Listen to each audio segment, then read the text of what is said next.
दोस्तों नमस्कार, हर हर महादेव। स्वागत करती हूँ आपका अपने इस चैनल में, जिसमें आप सुनते हैं सनातन धर्म से जुड़ी कथा कहानियाँ और अन्य पौराणिक कथाएं। आप सुन रहे हैं शिव पुराण शतरुद्र संहिता का ये अध्याय।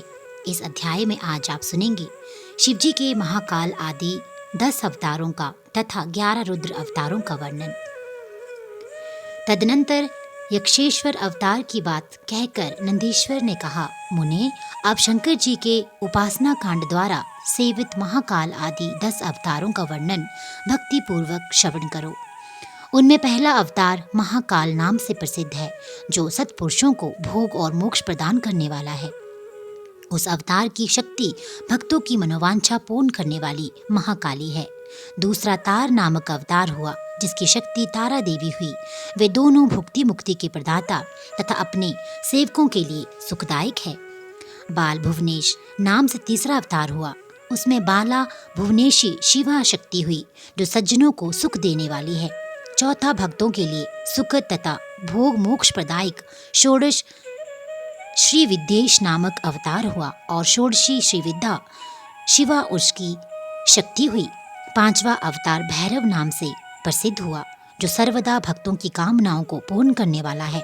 इस अवतार की शक्ति का नाम है भैरवी। गिरिजा, जो अपने उपासकों की अभीष्ट दायिनी है। छठा शिवावतार छिन्नमस्तक नाम से कहा जाता है और भक्त कामप्रदा गिरिजा का नाम छिन्नमस्ता है। संपूर्ण मनोरथों के दाता शंभु का 7वां अवतार धूमबान नाम से विख्यात हुआ।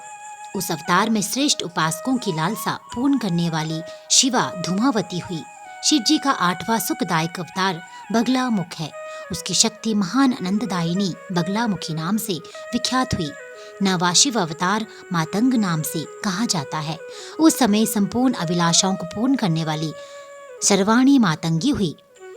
शंभु के भुक्ति मुक्ति रूप फल प्रदान करने वाले 10वें अवतार का नाम कमल है, जिसमें अपने भक्तों का सर्वथा पालन करने वाली गिरजा कमला कहलाई।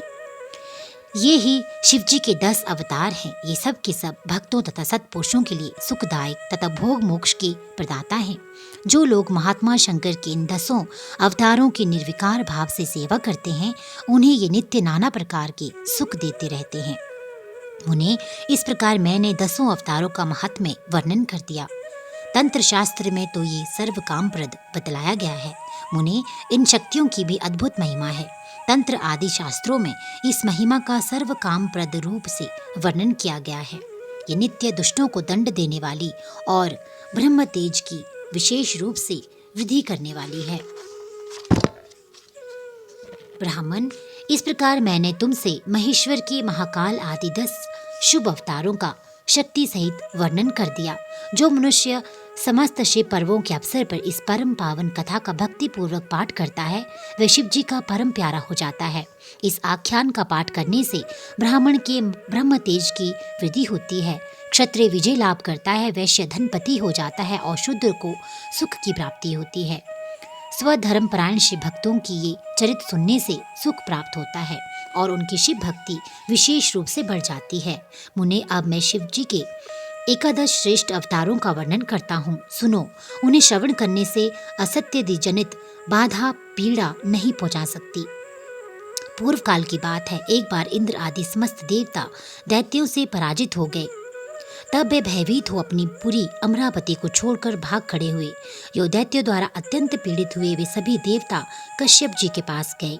वहां उन्होंने परम व्याकुलता पूर्वक हाथ जोड़कर एवं मस्तक झुकाकर उनके चरणों में अभिवादन किया और उनका भली भांति स्तवन करके आदर पूर्वक अपने आने वाले कारण प्रकट किया तथा दैत्यों द्वारा पराजित होने के से उत्पन्न हुए अपने सारे दुखों को कह सुनाया। तात तब उनके पिता कश्यप जी देवताओं की उस कष्ट कहानी को सुनकर अधिक दुखी नहीं हुए, क्योंकि उनकी बुद्धि शिव जी में आसक्त थी। मुनि, उन शांत बुद्धि मुनि ने धैर्य धारण करके देवताओं को आश्वासन दिया और स्वयं परम हर्षपूर्वक विश्वनाथपुरी काशी को चल पड़े।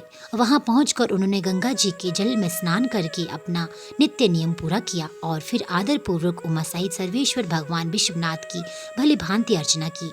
तदनंतर शंभु दर्शन के उद्देश्य से एक शिवलिंग की स्थापना करके वे देवताओं के हितार्थ परम प्रसन्नतापूर्वक घोर तप करने लगे। मुने शिवजी के चरण कमलों में आसक्त मन वाले धैर्यशाली मुनिवर कश्यप को जब यूं तप करते हुए बहुत समय हो गया, तब सत्पुरुषों के गति स्वरूप भगवान शंकर अपने चरणों में तल्लीन मन वाले कश्यप ऋषि को वर देने के लिए वहां प्रकट हुए। भक्त बत्सल महेश्वर परम प्रसन्न तो थे ही, अतः वे अपने भक्त मुनिवर कश्यप से बोले, वर मांगो। उन महेश्वर को देखते ही प्रसन्न बुद्धि वाले देवताओं के पिता कश्यप जी हर्षमग्न हो गए और हाथ जोड़कर उनके चरणों में नमस्कार करके स्तुति करते हुए बोले, महेश्वर, मैं सर्वथा आपका शरणागत हूँ। स्वामिन, देवताओं के दुख का विनाश करके मेरी अभिलाषा पूर्ण कीजिए। देवेश, मैं पुत्रों के दुख से विशेष दुखी हूँ, अतः ईश मुझे सुखी कीजिए, क्योंकि आप देवताओं की सहायक हैं।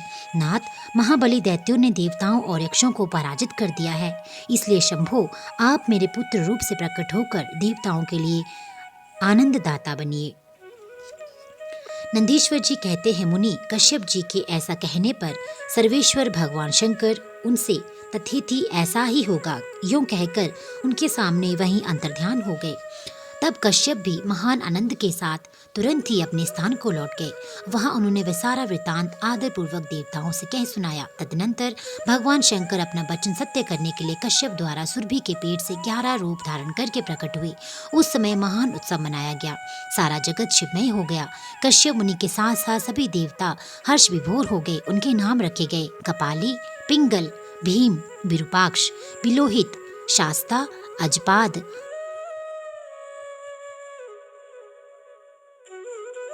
अहिवोधन्य, शंभु, चंड तथा भव। ये 11 रुद्र सुरभि के पुत्र कहलाते हैं। ये सुख के आवास्थान हैं तथा देवताओं की कार्य सिद्धि के लिए शिव रूप से प्रकट हुए। ये कश्यप नंदन वीरवर रुद्र महान बल पराक्रम संपन्न थे। इन्होंने संग्राम में देवताओं की सहायता करके दैत्यों का संहार कर डाला। इन्हीं रुद्रों की कृपा से इंद्र आदि देवगण दैत्यों को जीतकर निर्भय हो गए। उनका मन स्वस्थ हो गया और वे अपना अपना राज्य कार्य संभालने लगे। अब भी शिव रूपधारी वे सभी महारुद्र देवताओं की रक्षा के लिए सदा सर्वर्ग में विराजमान रहते हैं। तात, इस प्रकार मैंने तुमसे शंकर जी के 11 रुद्र अवतारों का वर्णन कर दिया है। ये सभी समस्त लोगों के लिए सुखदायक है। ये निर्मल आख्यान संपूर्ण पापों का विनाशक, धन, यश और आयु का प्रदाता तथा संपूर्ण मनोरथों को पूर्ण करने वाला है। तो दोस्तों, ये अध्याय यहीं पे संपन्न होता है। इसमें आज आपने सुना 11 रुद्र अवतारों का वर्णन। आगे के अध्याय सुनने के लिए इस चैनल के साथ जुड़े रहिए। वीडियो को अधिक से अधिक लाइक और शेयर करना बिल्कुल ना भूलिएगा।